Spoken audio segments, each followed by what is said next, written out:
Bismillahirrahmanirrahim. Welcome back everyone. Today we will discuss two topics of gender studies. Our first topic is women in development and our second topic would be women and development. First of all, we will look at the key points of women in development. It is an approach of development. It emerged in 1960s. It called for the integration of women into global economies by improving their status and role in it. It was quite popular before the Beijing conference. ये development की approach है 1960s में emerge हुई थी और इसका जो मकसद है वो ये है कि वुमेन को इंटीग्रेट किया जाए जो ग्लोबल इकोनॉमीज़ है उसमें, और उसके साथ साथ वुमेन का जो स्टेटस है ग्लोबल इकोनॉमीज़ में और उनका रोल है वो भी इम्प्रूव किया जाए. During the Mexico conference in 1975, women in development argued that development programs had only ignored and worsened the social, political and economic status of women.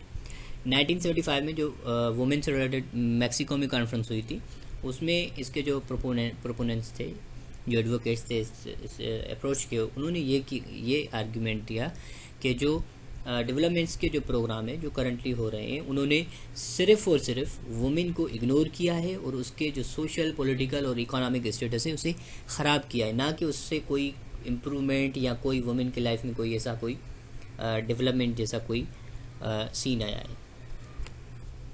It further argued that women in this system are only confined to household work. It called women as a productive member of society and unstopped resource in development process. इसके मुताबिक जो औरतें हैं उनको सिर्फ घर तक महदूद किया गया है, वो सिर्फ घर के काम कर रही हैं, हालांकि ऐसा है कि जो वुमेन है वो एक प्रोडक्टिव मेंबर है सोसाइटी का और एक ऐसा रिसोर्स है जिसको मतलब कोई स्टॉप भी नहीं कर सकता डेवलपमेंट प्रोसेस में, जो वुमेन काम कर सकती है. It demanded for women integration into economic development. Later on, WID resulted into the creation of WID offices, units and development projects. इसकी डिमांड ये थी कि वुमेन को इकोनॉमिक डेवलपमेंट का हिस्सा बनाए. फिर इसके बाद WID की हेल्प से WID की ऑफिस बनी, उसके यूनिट्स बने और उससे रिलेटेड काफ़ी सारे प्रोजेक्ट्स भी इंट्रोड्यूस किए गए. It achieved a major legislation जो कि convention on the elimination of all forms of discrimination against women है. Thus, it calls for participation of women all forms of development in all forms of development. जो कि जितने भी development के forms है उसमें वुमेन की पार्टिसिपेशन को यकीनी बनाया जाए, जो इसका बेसिक आर्गूमेंट है. हमारा दूसरा टॉपिक है वो है वुमेन एंड डेवलपमेंट. उसके हम की पॉइंट्स को देखते हैं अभी. Actually it brings women in development as an active agent of change. इसके मुताबिक जो वुमेन है वो एक्टिव एजेंट ऑफ चेंज है, वुमेन डेवलपमेंट में मौजूद है, उससे अलग नहीं है. It worked against forces of patriarchal class in society.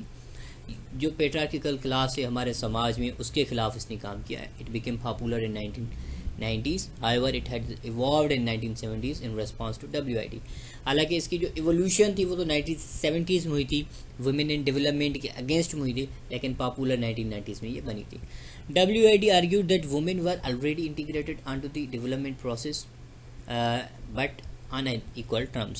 इसके मुताबिक वुमेन जो हमारे डेवलपमेंट के प्रोसेस है जिसके लिए वुमेन इन डेवलपमेंट वाले कह रहे थे कि उनको उसका हिस्सा बनाया जाए, इसके मुताबिक WID के मुताबिक वो ऑलरेडी उसका हिस्सा हैं, लेकिन ऑन अनइक्वल टर्म्स, जो उनके टर्म्स और कंडीशंस है वो बराबरी के बुनियाद पे नहीं है.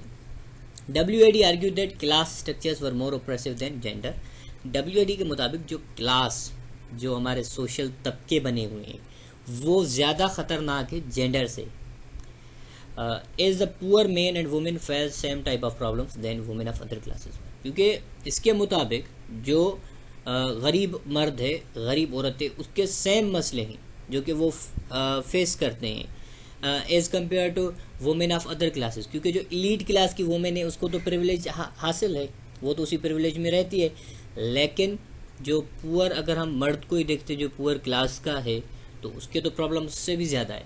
तो लिहाजा अगर देखा जाए तो मसला जेंडर नहीं, इस अप्रोच के मुताबिक, WID के मुताबिक जो मसला है वो है हमारा जो सोशली क्रिएटेड क्लासेस हैं, क्लास सिस्टम.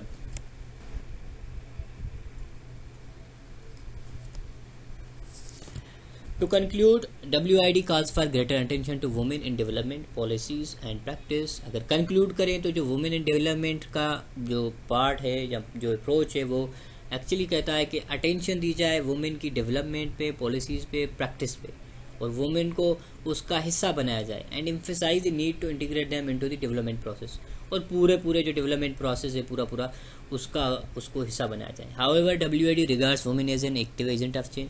WAD के मुताबिक वुमेन उसमें ऑलरेडी मौजूद है। They regarded class operation due to class structure more oppressive than gender. उसके मुताबिक जो WAD है कि असल मसला जो है वो क्लास ऑपरेशन है, ना कि जेंडर बेस्ड कोई इश्यूज़ है। सिर्फ और सिर्फ इसके मुताबिक हमारा जो करंट स्ट्रक्चर है उसको चेंज किया जाए, बाकी जो भी है वो ठीक है। और वुमेन ऑलरेडी प्रेजेंट है और अपना वो किरदार भी इकोनॉमीज़ में और डेवलपमेंट में अदा कर रही है। Thank you very much. Goodbye till next time.